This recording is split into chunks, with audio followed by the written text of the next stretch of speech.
Like I previously mentioned, grateful you're here. Just a reminder today that we are in webinar mode. If you have any challenges during this chat and presentation and need some help, please use the chat feature. If you have questions for our friends today, we're going to use the Q&A feature. Thanks for keeping it separate. It helps keeps us straight and whatnot. But we certainly want to make sure you get the most out of this. We are recording today. That tape will be on the MCMA site in the coming days, hopefully by Monday. Please encourage friends, colleagues to go and check it out. We really want to share the knowledge, share the dialogue and the conversation as we go. I think those are the biggest things. At the end, you will get asked to take a brief survey. Thank you for that feedback. It only makes these programs stronger, only makes them more on point with what would resonate and be impactful to you both personally and professionally. Would note there is a question on there that's going to ask you what kind of programs you'd like to see in the future. It's a great opportunity for you to help shape the direction of where we're headed, and we really need you. And thank you for giving a little extra love to that question when it comes out. 2-3 other things real quick. The-MCMA, worthy to keep up with our website. That's where you will catch a lot of the news of what's going on and be able to, from there, sign up for other events and connect. There's a lot of videos from past presentations and the like there for you as well. So the-mcma.org. Don't keep an eye on your inbox. In the coming days, you'll see an invitation. We're going to resume our Candid Conversation series next month. If you remember, those are intimate dialogues, no formal presentation. We just open up the Zoom and start talking. It was a great one when we did it just before the new year, a lot of back and forth of sharing ideas, posing common challenges and working through them as a community.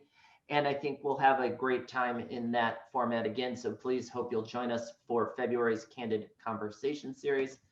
And finally, just a thanks, because without these folks, it's just not possible. Our sponsor list, including our newest sponsor, who's not on the list, but will be on the new list when it comes out in a couple of days, the Progress Network, who are kind enough to be here with us today. And please, when you run into these folks and connect with these folks, tell them you saw us here. It really does matter. These folks all make it possible for us to do so much of what we're able to over the course of every year. That's enough of the housekeeping. We're thrilled you're here. If you need anything, let us know. And Lisa, it's all yours. So good morning again, everybody. Thank you so much for being here. This is a very special morning. I think that our two guests this morning are very special and that they have an incredible message that I personally needed and just by luck found on LinkedIn, and I couldn't be happier that they're speaking this morning. So let me introduce Zachary Karabell. He is a noted economist with an impressive track record in the financial sector, as well as he is a extremely well-noted and published author and historian. Emma Varvaloucas is with us as well. She is an editor of the Progress Network. She's the editor, and she's also edited 2 books and has a major dedication to Buddhism. So I'm going to let you guys take over. I don't really need to say much more here. So thank you again for being here. Thanks, Lisa. So I'm going to talk for a few minutes and then turn over the rest to Emma. So this is probably a somewhat different program for a lot of you in that it's more of a introducing you to a platform and a network that can be a resource for a different perspective than the contemporary noise, hopefully in a way that is both useful and gives you some hope about the future. So the Progress Network, and I'd encourage all of you, maybe while you're listening to this, to just check out the site. It's theprogressnetwork.org. And it's something I conceived of pre-pandemic as a way of offsetting or attempting to offset the relentless negativity and the relentless dystopian drumbeat of our public conversation, whether that's disseminated through traditional media channels on television, and especially through social media channels, where agita and hysteria and heightened emotions tend to be the coin of the realm, and measured perspective and or more constructive views of where we are and where we're going tend to be less prevalent, less prominent, and less attended to. And then the pandemic hit, and I thought, okay, saying that the world may in fact be headed in a more constructive direction, and let's point to voices that are characterized by their approach to solutions rather than problems, their lack of outrage, a sensibility of constructive dialogue. Doing that in April of 2020, as all of us are grappling with the single greatest health challenge of any of our lifetimes, or hopefully it will be the greatest health challenge of our lifetimes, and all the attendant economic challenges and political ones, was probably not the right tone. But as the year wore on, and Em and I talked about this, it seemed increasingly important that we do present a platform of voices that are pointing in a more constructive direction.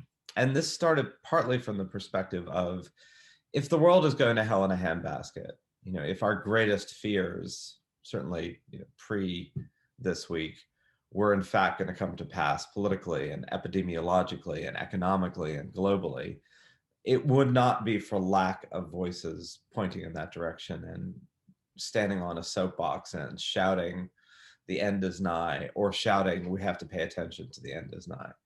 So that waterfront is pretty well covered. We all are profoundly aware of the clear and present dangers in our world today, and we're bombarded with those messages kind of on a daily basis. And even though this week, depending on where you are on the political spectrum, was one where hope seemed to spring eternal, as we all know, once the glow of that fades, we're not, at least in the United States, a radically different country today than we were 3 days ago, even if there's been a change in the Washington climate. So the point of the Progress Network was to say, there are these voices out there, some of them quite prominent, some of them prominent in their fields, but maybe less well known in a fame sort of way, who have a different sensibility and who are in their work, again, a lack of outrage, a more constructive view of the future, a willingness to look at what's working in spite of an awareness of what isn't. Those voices exist and they're around us, and some of them have a good deal of prominence, but collectively they're less than the sum of their parts. They end up being atomized, and they end up being drowned out in a culture that privileges the negative. Some of that is purely human nature. Tolstoy once wrote, there are no novels about a happy family, but every unhappy family is unhappy in its own particular way. It was a paraphrase of the beginning line of Anna Karenina. And the point of that was, human beings like drama, they like change, we respond more viscerally and more immediately to hot emotions like fear, like panic, like hysteria, like outrage, than we do to other things. And so, given that, more measured perspectives, and indeed more hopeful perspectives, tend not to survive immediately in the face of more alarmist. But this is important not just to keep us each sane, and Emma will talk about in her discussion how we can engage the news daily without losing our minds, but it's also important for us culturally. So there was a mid-20th century philosopher and thinker named Karl Popper who talked about the inherent unknowability of the future, and that the future is unwritten, and that it's up to each of us to write it well, given that we don't know what it's going to be. And if the relentless dialogue is, we're headed down, the planet's going to overheat in 30 years, so we might as well hunker down, the economy is going to collapse, the political system is corrupt, the global system is returning to some sort of Hobbesian state of nature where only the powerful can survive, and we're faced with a disease that will be never ending, that has disrupted life, if not permanently, then tragically. So if that's your perspective about the present and the future, it's very hard to motivate collective energies to do anything to build a better future. There's no reason to invest in a company. There's no reason to start a company. There's no reason to think about the collective good. If it's all heading downhill, it tends to engender very self-interested, I'm going to get mine while I can behaviors. And societies that fall prey to those mindsets tend to have a much harder time collectively solving their problems and a much easier time collectively descending ever deeper into their problems. So I think there's some urgency to not some sort of Pollyannish, bright-eyed, oh, things are fine, we should stop our belly aching and look at how wonderful the world is because the average person on the planet today is more affluent and secure than the average person was 200 years ago, or the average American today has more living space than they did when all the GIs returned from World War II, and more caloric abundance. You know, we all have more food, and there are lots of material reasons to recognize our relative progress. But the point of this network isn't to say things are good, pay attention to that. It's to say we are all of us responsible for writing a better story about the future. And here are right now 100 thinkers and idea people whose sensibility points in that direction. And there'll probably be a couple hundred by the year end as part of the Progress Network. And how can we boost that sensibility? And you, all of us in your work and how you communicate with your own businesses, your staff, insofar as many of you are connected to media in one form or another, some of that professional, that becomes also how do we put our work in context in a way that's more constructive, in a way that points to solutions. And many of you, I'm sure, do that in your own work as it is now, but we certainly don't do that particularly well in our collective conversation. So the Progress Network is a way of saying, look, we need to build that future together, and here are some voices. And the final point before I turn it over to Emma is ideas matter. Ideas form the kind of exoskeleton of society and of communities, and indeed of civilization. They don't necessarily matter in a one-to-one way. You know, what we say today isn't going to lead to political action tomorrow or corporate action tomorrow, but they do create a climate in which action takes place. And more toxic ideas can lead to more toxic climates. More constructive ideas can lead to more constructive action. So this is an idea network, not really a doer network, but it's a set of people with ideas. So I'd encourage you to sign up for our newsletter, check out some of the events, be more attentive to these voices, because I think that is in each of our individual benefits. It bolsters our ability to think of, okay, what can I do? What can we do to both marshal evidence in the present about solutions for the future, rather than wallow in, we're just headed downhill and it's all, you know, kind of a collective nightmare. And it's very easy to do that, or to then tune out in a way that doesn't, I think, enhance our public good, whether that's our individual lives, our corporate lives, or our collective national lives, or our even larger collective global lives.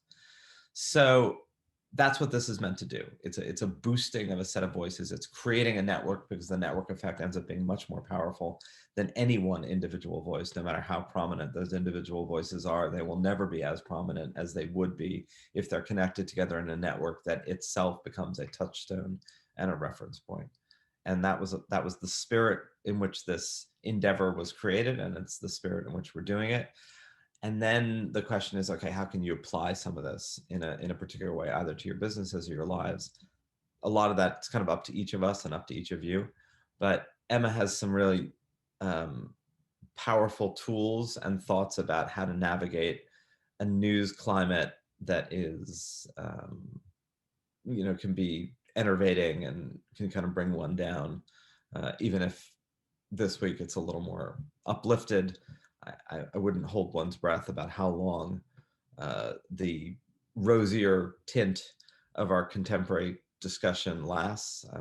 That tends to give way to more nattering and negativity. So Emma Varvaloucas, who's the executive director of the Progress Network, will lead us through the rest of this. Emma. Hi, everyone. I'm happy to be here. As Zachary just said, I'm Emma, and I'm going to be talking about how to read the news without losing your mind. So Neiman Lab reported, when the pandemic began, there was a big spike in news reading. All of a sudden, lots of people were tuning into the news. But before the pandemic and right after the beginning of it, news avoidance had been growing not only in the US, where we've had a very chaotic, few years, but also globally. So it certainly seems like people are tired of reading the news. And I think that there are a lot of reasons for that. But one of them is certainly that reading the news can be a very depressing and disempowering experience. I'm sure you guys have heard of the term doom scrolling. You might be a doom scroller yourself. And it is very hard to navigate this climate, like Zachary was saying. So I have a little presentation for you. It's based on an article that I wrote for the Progress Network when we launched. And the information presented might not necessarily be new information to you, but what it is a sort of shift in mindset. Zachary mentioned that part of the Progress Network's work is to promote measured and constructive voices. And what this is sort of shifting into a more measured and constructive mindset that you can use when you engage with the news. Lisa mentioned that I have a background in Buddhism, and you might be familiar with the word mindfulness, which is really popular now. What some people don't know is that mindfulness actually comes from a root word that's for remember. And in Buddhism, there's this practice of the remembrances. So it's with this spirit that this is offered. It's a 5-step approach, 5 things to remember when you engage with the news. So with that, I'm going to share my screen and start the presentation. And you'll briefly see my very messy computer. Oh, it says host has disabled participant screen sharing. That's just trying to throw a curveball and see how you react. Give it another try, Emma. I think we'll be good to go. All right. Okay, Excellent. that's working. Let me start here. So, how to read the news without losing your mind. Step 1, news is negative by definition. So again, I don't think, especially you folks being in the media space, this is not necessarily new information, but it is information that we can easily forget when we read or watch or listen to the news. What counts as a news story are anomalies, right? It's the dog bites man, not man bites dog is the news story. And generally, daily life in the world is going on just fine, but what we're reading about are the things that are extraordinary. So tragedies, accidents, wars, dysfunctional governments. They say that journalism is meant to hold a mirror up to society, which I think that it does quite well, but that doesn't necessarily mean that it's representative of the world and certainly most people's daily lives throughout the world. So just one sort of example of this headline on the left is a real headline from Forbes in 2019. New York City helicopter crash, 6th in 12 years, 17 deaths in over a decade. This is a perfect example of the news covering anomalies, as they should be doing. It's not an argument that they shouldn't be covering them, but it's keeping in mind just how rare helicopter crashes are. That's the important thing. And this was pretty well covered in the news at the time. A lot of media outlets covered it. The New York Times actually did a pretty in-depth story that went over all of the 17 deaths in detail. So you really got this picture of like fiery conflagrations and like these terrible stories. The headline on the right is obviously not a real headline. It's a, poorly Photoshop construction of my own. And it's obviously a headline that you would never read in the news, but actually the numbers are accurate. So 12-year helicopter fatality rate rises to 0.0012%, were actually the numbers for those 12 years. In New York City, there are around 30,000 helicopter flights that take place every year. And 29,999 of them took off and landed safely. Certainly, we're not going to see a news story every time things operate as they should. But it's easy, it's easy to forget that when you're being constantly barraged with everything that's going wrong. So that's the first step, or the first remembrance, if you will, is just know that news is negative by definition. Step 2, so this is a little Lady Gaga reference in honor of the inauguration, Baby You Were Born This Way. It's really to remember our own psychology and the way that our brains are built. So there are two things sort of working against us as far as engaging with the news in a constructive way. You may have heard of them. The first one being the availability bias, which simply means that we recall things more easily that we've seen more frequently.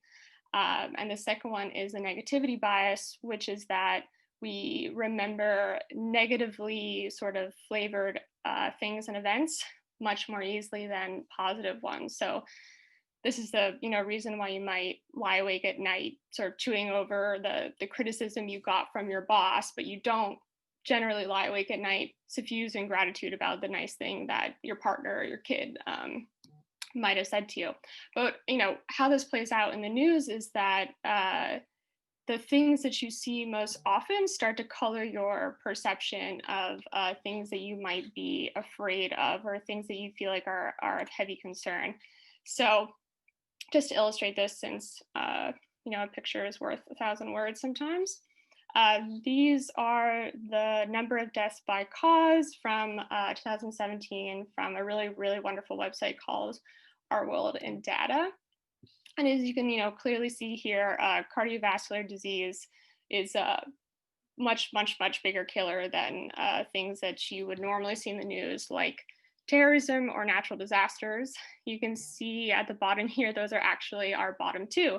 But if you, have fears, it's generally not around cardiovascular disease. It's not neonatal disorders, which is pretty high up there. It's just not the things that you think about. And here we have another little graph from Our World in Data, which is relative coverage of causes of death. This little case study for the New York Times. You can see how much coverage was devoted to terrorism and homicide as opposed to these other killers. And this isn't to say that it's not important that the news cover terrorism. Of course, it's something that they need to cover. It just, exactly what it was saying on the slide, that heavy news coverage does not equal risk assessment. And, it's worth it to kind of like pause and reflect before you react. Remember that your brain is going to call up things that you've seen frequently, things that were particularly remarkable, but that doesn't necessarily mean that your perceptions match reality as far as risk assessment. I should say too that I think it's just an interesting fact. Probably you remember in 2016, there was really heavy news coverage of terrorist attacks in OECD member countries, so generally Western countries. That was the year that a truck drove into a crowd of people in Germany and in France. That was also the year of the nightclub shooting at Pulse nightclub in Orlando. And it's very likely that everyone remembers these things. And 2016 actually was a year, the highest number of deaths from terrorism in OECD member countries since 1988. And the number of those deaths was actually 265. In that year, in Montana alone, 267 people committed suicide. Again, which is not to say that these deaths from terrorism were not tragic, they were, but just because there's a lot of attention paid to something in the news does not necessarily mean that it's worth that sort of freak out attention. So, oops. That is step 2. Step 3, don't freak out about lonely numbers. So of course, we love hard facts. We love hard figures. They ground reporting in empirical evidence, but as it says here, eye-popping figures are not always what they seem. So here I have as my example, this is actually from Fox News. And this happens across different outlets, so I'm not picking on Fox News. And this actually happens to be from an op-ed article. So it was not hard news, it wasn't op-ed, but certainly the line gets a bit blurred nowadays. And a lot of time people aren't entirely aware when they're reading hard news and when they're reading an op-ed. So the article is actually about They wanted to stiffen immigration policies because of concerns over immigrants who are unvaccinated bringing in diseases like measles or Ebola was the other one mentioned. So the writer said that in 2017, measles caused 110,000 deaths right after this sentence about how it can cause serious illness, permanent brain damage, death. So, if you're a reader of this, you would be forgiven for taking in that number and saying like, wow, like that's a big number. That's really alarming. Like, maybe this person has a point. Of course, what wasn't covered in the article is that, worldwide, we've had massive progress against measles between 2000 and 2018. Something like 23 million deaths were averted because of mostly vaccination programs. And measles has been considered eradicated in the US since 2000, which is why you have numbers, this is from the CDC, that look like this. So these are measles cases in the United States per year. Very low numbers. And the other thing that the article did not get into was that these years where you see a little bit of spikes were not because of immigrants who came in and were unvaccinated. They were in communities who have been in the United States for a long time, but had stopped vaccinating their children because of concerns like sort of anti-vax messaging about giving their children autism. So this is just an example of, it was a great example of a lonely number. Obviously, it's not like most people have time to go onto the CDC website and look up the numbers and do research like this. And no one would expect you to do that. But again, it's this measured mindset of if you see a number, it might be eye-popping. It doesn't necessarily mean that it's something to freak out about. So step 4, in case of a crisis, zoom out. So this is very related to the step that I was just talking about. Crisis is a term that the media tends to overuse generally.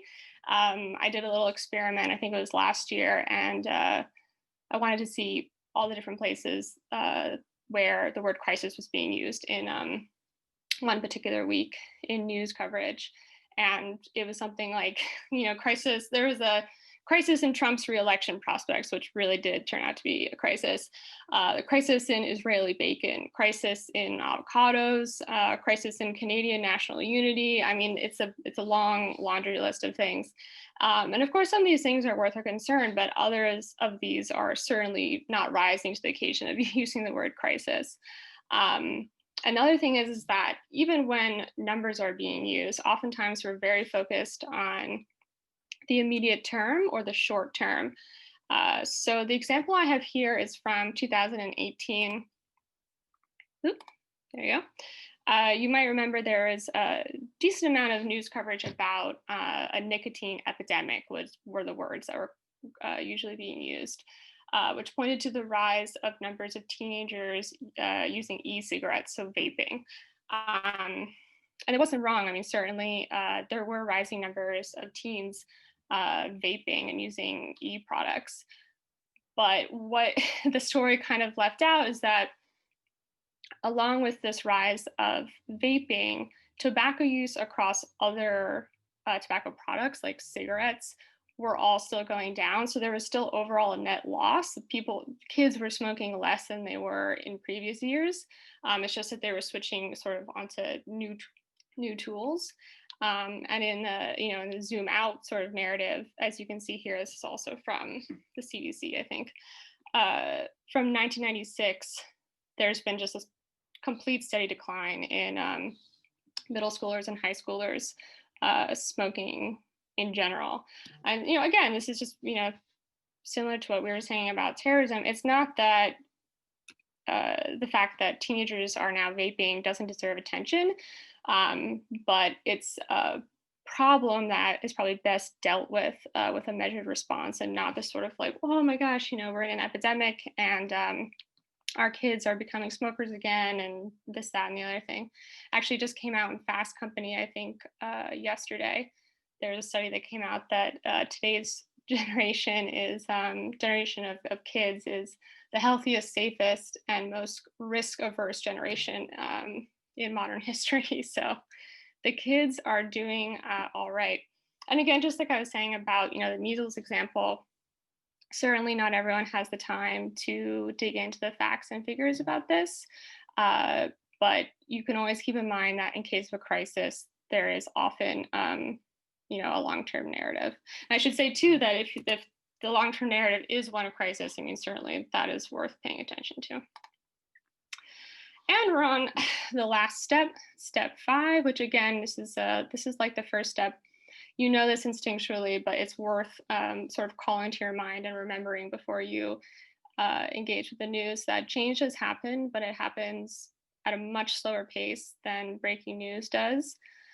One of my favorite examples is from, I believe it's 2016. There was an article that came out in Mother Jones where the journalist went undercover as a security guard, a prison guard in a for-profit prison. The article went viral, and actually it was sort of a rare example where there was a very swift response. The Obama administration at the time stopped, it mustn't have been 2018, 2016, stopped working with for-profit prisons. The company that the journalist was working for as a guard in the article went through a massive public relations crisis. Their stock plummeted. They had to totally rebrand. That federal progress was reversed a little bit during the Trump administration, but progress continued at a state level. So at this point, we have almost half of the states in the United States have banned for-profit prisons. And certainly a lot more people read the original article about the problem than the follow-up stories about the fixes that were happening. It takes sustained attention to track that across many, many years. And also it's just not covered generally in the news as much, but it's not guaranteed, but you can rest assured that a lot of times, change is happening for the better. And I say 2-year awareness of an issue counts. Obviously, we know that a lot of, really big social change moved on the back of public sentiment. And so if you're sitting on the couch reading something, listening to something, screaming into the abyss because you feel like everything is terrible and you don't know how to fix it, just remember you're not the only one reading. And even if it's not in your power to make a change, other people can, and they often are. So those are the 5 steps. Just to review one more time, we have remember that the news is negative by definition. Second one is remember your psychology and the way that your brain works. What was the third one? I can't remember. Oh yeah, don't freak out about lonely numbers. The fourth was in case of a crisis, zoom out.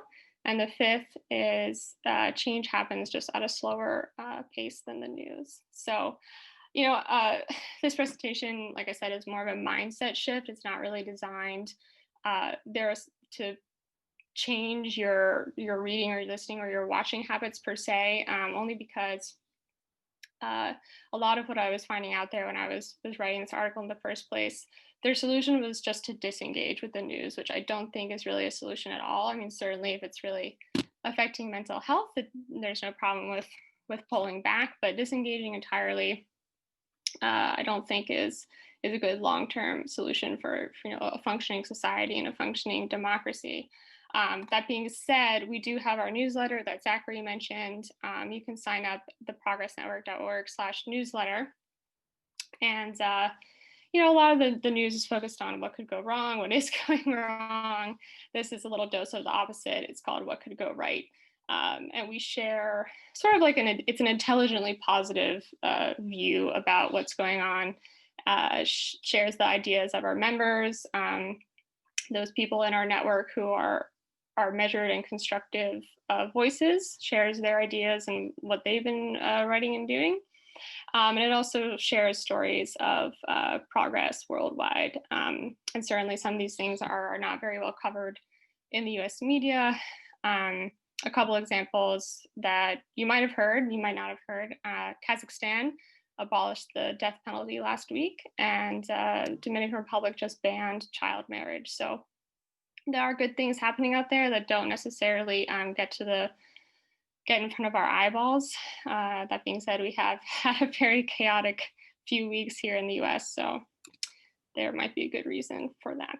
So that is it from me. I'm going to stop the share here. And thank you. Thank Emma, you. thank you. Zachary, thank you. Todd, do you want to read the questions? Yeah, I've got them. We've got a few questions here. First one, since ad revenues are tied to viewership and more negative views draws more viewers, how do you change the dynamic? Zach, I'm mute. There you go. That's a very good question. I mean, look, one of the great challenges, and Emma pointed this out, is just the human dynamic of it, right? That we do gravitate more toward drama. We do latch on to that one helicopter accident much more than we latch on to the 29,000 that were safe. That's a human nature issue. That's not the news is terrible, oh my God, or oh my God, our culture has suddenly descended into that. That's kind of always been true.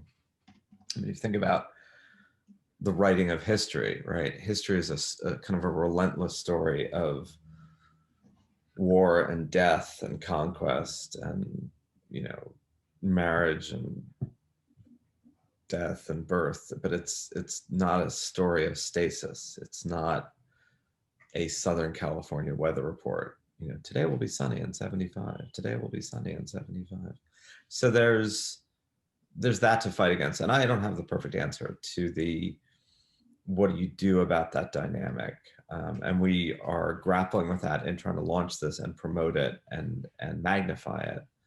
That's the conundrum. Can you stand on a soapbox and say with urgency, everybody calm down?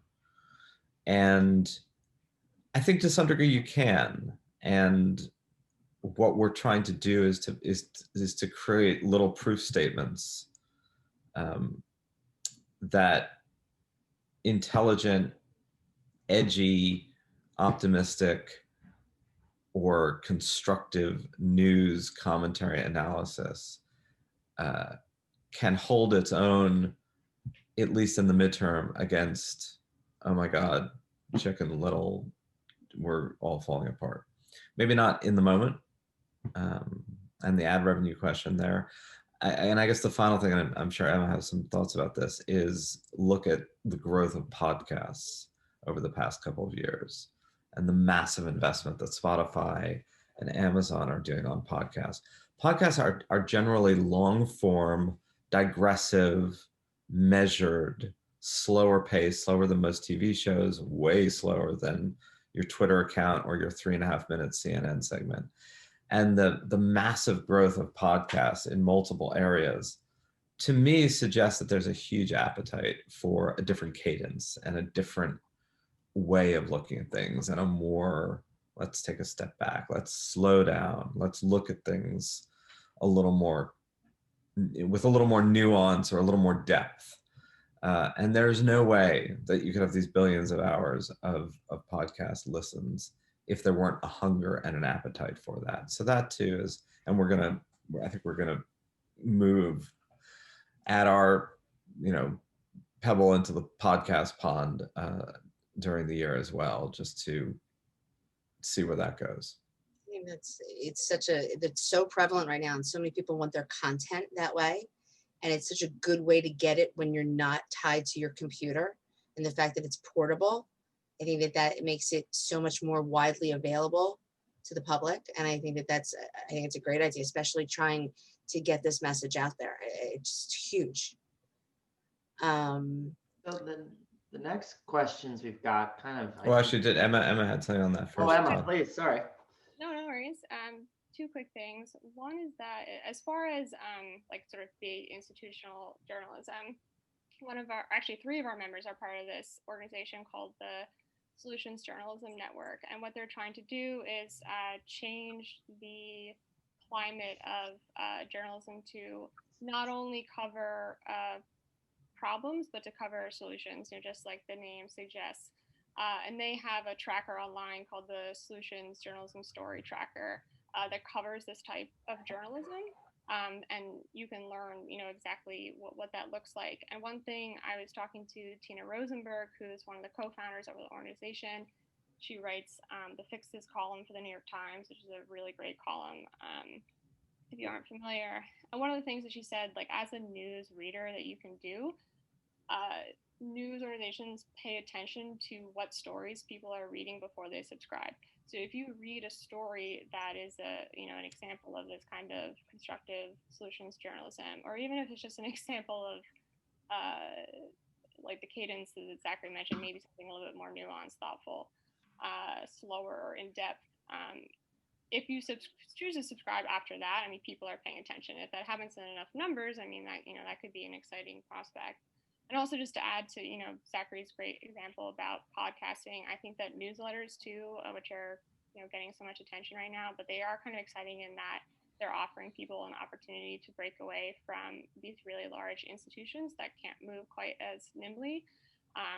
Of course, there are newsletter writers who are really popular because they're sort of firebrand, like super partisan, that kind of thing. But you can also choose to subscribe to people who aren't. Ben Smith in the New York Times just covered Heather Cox Richardson today in his column. And her newsletter has like 350,000 subscribers. These are decent numbers. And part of the reason why people are attracted to her newsletter in particular is because it covers politics in a calm way. And like Zachary saying, certainly like the appetite and the hunger is out there. So I think that these models are shifting slowly. That's amazing. Emma, could you share those links maybe either at the end, or if you can put them in the chat and we'll be able to share them. But that's amazing, because I think it's true, and I think that point is well taken. So awesome. Thank you. Build on that a little bit, and here's the question. Would be interested in y'all's perspective on social media echo chamber effect. What can we as media publishers do to push back against the echo chamber in social media when business models and the platforms incentivize it? So perhaps a little bit of a take on the previous question, but thought I'd make sure it got out there. So I think, look, social media is not a static thing. None of us were really talking about this at all 10 years ago. And I fully anticipate that 5 years from now, we'll be talking about a different kind of social media landscape, maybe even some different players in it. So it's very dynamic energy, augurs for change in both the models and the way in which people use it. So these aren't static and set. And I think part of what we're trying to say is, if something is always fast moving, there's always time to jump on the train, and even better to try to steer it. Maybe that's not the right analogy. You can't really steer a train, because if you do, it's off the tracks, but you get my point. So there is this dynamic, fluid world.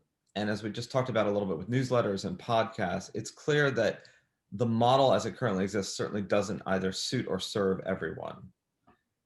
And yes, it is definitely true that Twitter in particular, Snapchat, if you have teens, or if you want to be one, favors the immediate and favors the reactive. But all social media platforms are not identical. LinkedIn is a different kind of animal, and people gravitate toward it for different reasons. And it's not as full of outrage, and it's not as full of the same kind of stuff, because people are going there because they want jobs, or they want professional connections, or they want to build professional networks. The same reason, Lisa, they, to some degree, you're a microcosm of that same phenomenon, right? People are gravitating toward an information/professional affinity group. So I'm not as despairing of social media is X. And I don't think we do ourselves a service to just say, net, all of this is a bottom feeding or a race to. There are those elements, and it is certainly true that the immediacy of social media can aggravate all these human tendencies that have always been there, right? People like drama, they like outrage, they like conflict.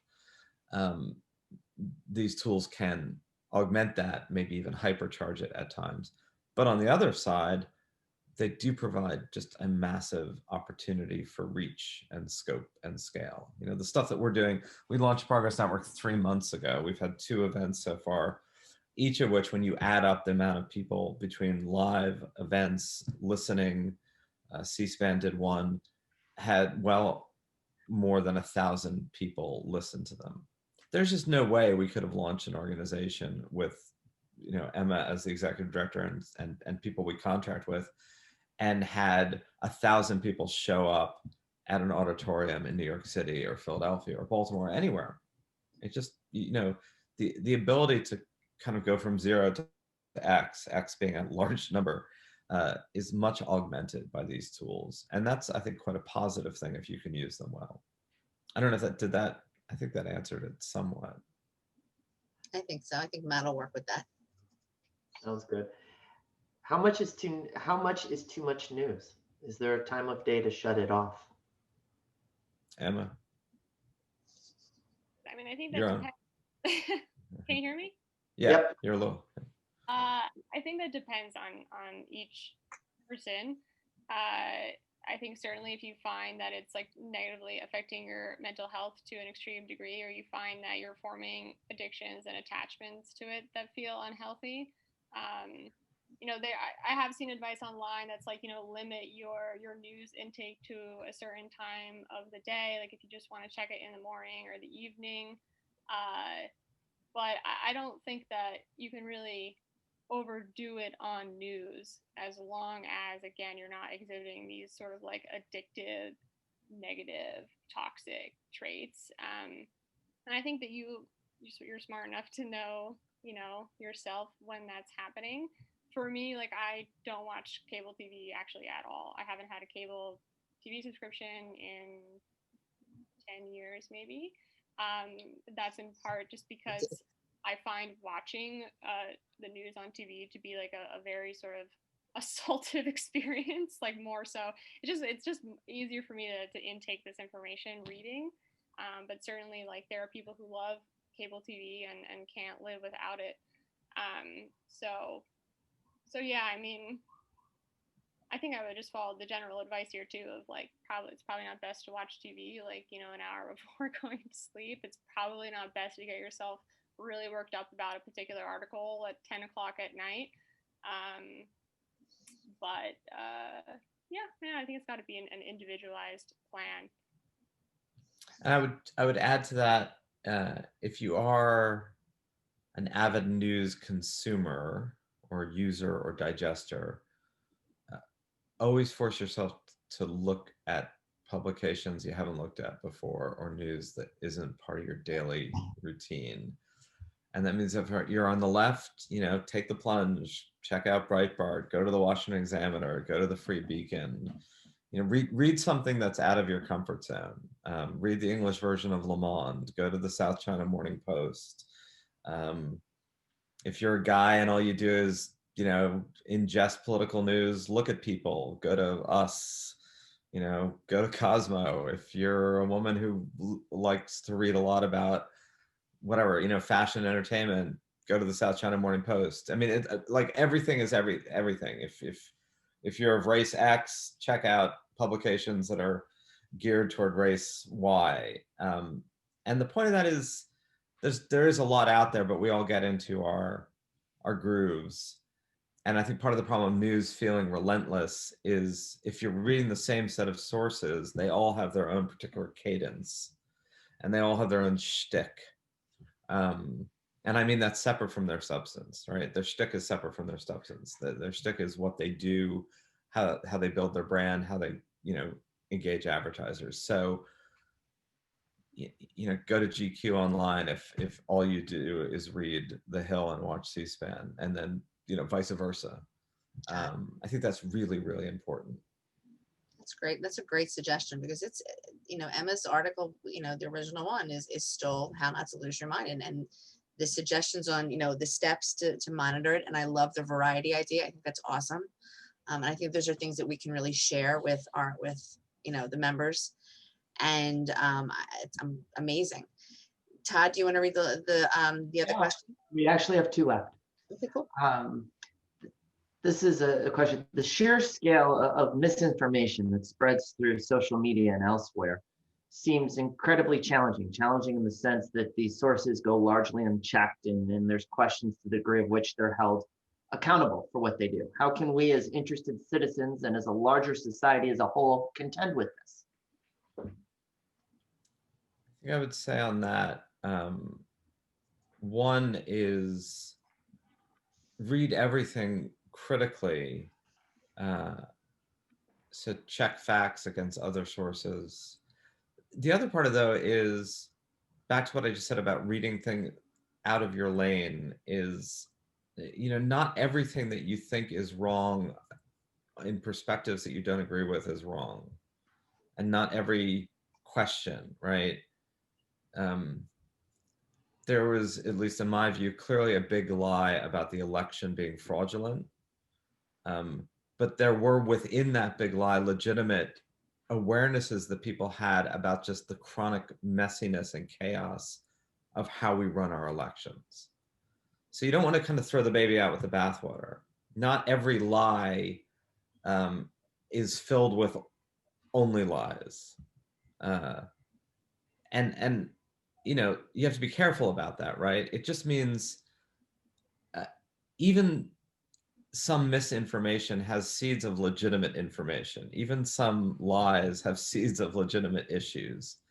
And I think part of the only way you're going to navigate through some of this is to understand what the basis of some of these things are, and also recognize that, even conspiracy theories have kernels that they started with that have some legitimacy.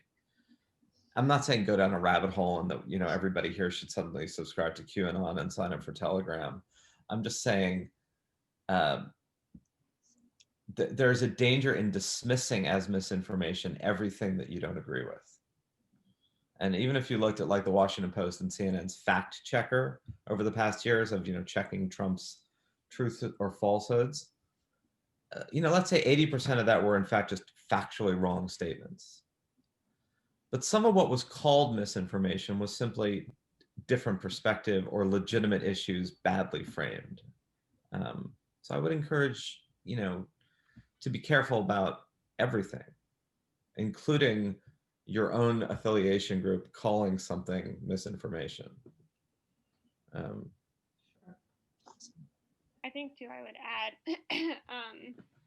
to always make sure you sort of are cultivating a sense of personal responsibility for this. Like, I certainly have a lot of friends who worry about misinformation, and then this was over the summer when there were tons of protests happening, and it was a very inflamed environment. A friend of mine on Facebook shared a video that actually was put up by like Russian state-sponsored media. And the only reason why I knew that it was a video from Russian state-sponsored media is because Facebook had flagged it. Somehow it had shown up on my newsfeed with that flag, and clearly she didn't see it. And I think that the social media platforms, or at least Facebook, I think has stopped doing that, because I've never seen it since. It just sort of seemed to like happen in a moment. But before you especially share something on social media or have a reaction to something that you see, make sure that you understand the source that it's coming from. I mean, that's just sort of like a personal evangelism that I do to a lot of my friends, because I happen to be an age where a large part of my cohort does get what they would consider as hard news from Instagram, like from Instagram pages that are not, sources that I would consider, a trustworthy source. But doing that was sort of equally paying attention to like what Zachary is saying, is that just because something is coming from your political side doesn't necessarily mean that it's a trustworthy piece of information, and vice versa. So being alert and making sure that you yourself are not being a part of this disinformation dissemination, I think is I don't know, at least the best you can do from a personal sense is to practice what you preach, right? One last question. What gives you hope for all of this? What gives you hope that the narrative will change and positivity will win out over time? I guess I'll wrap up with this. One is just the past is no guarantee of future outcomes. Investors say this all the time, right? Past performance is no guarantee of future performance. But in the truly overarching sense of, you know, human evolution or devolution or just existence to this moment in time, people's capacity to destroy and humans' incredible ability to create have been in a kind of a neck and neck race for a long time. And we're here talking about it. And we're here reflecting on it. And I believe personally that the very fact of that, you know, the fact that you can ask that question, pose it, and have an answer, in my view, is in of itself a hopeful place. Our ability to reflect and ask and then talk constructively about the future is itself part of the reason why I tend to be more cup half full about where we're heading than cup half empty. And some of this is personality, right? We all have friends and relatives, and I'm sure some of you tend more toward the cup half empty. And I think that's important, you know, meaning back to what I said about respecting and engaging both sensibilities and perspectives that may not immediately be your own. But what gives me a certain amount of hope is that we're many of us engaged in the constructive work of our future. Most of us who are parents, I think, are teaching our children to live their best lives and find a way to achieve their hopes and dreams. I don't think most of us are teaching them, you know, son, daughter, get what you can while you can. It's a dog eat dog world. I mean, some of us, I'm sure, are teaching our kids that, but I think in aggregate, most of us are thinking of a constructive future for ourselves. I think most of us in our work lives are thinking about how can I make this organization better, not what can I get out of this organization while I'm here. Those are generalizations, there are exceptions to everything I just said. But I think a lot of us are in just the sheer human desire to solidify a better life is a driver for a better life. And I do believe in that. And I think a lot of these voices are there for that. And I think we kind of forget those basic realities, and it's easy to forget those basic realities. And the final thing, and we do have to wrap up, is that gives me some optimism about the future is that I'm able to create this, and Emma's able to create this network of ever expanding, incredibly prominent, powerful, interesting, dynamic voices, all of whom are suggesting a more constructive path. And I think the more that gets amplified and the more we pay attention to that, the easier it is to believe in it and the easier it is to see that pathway.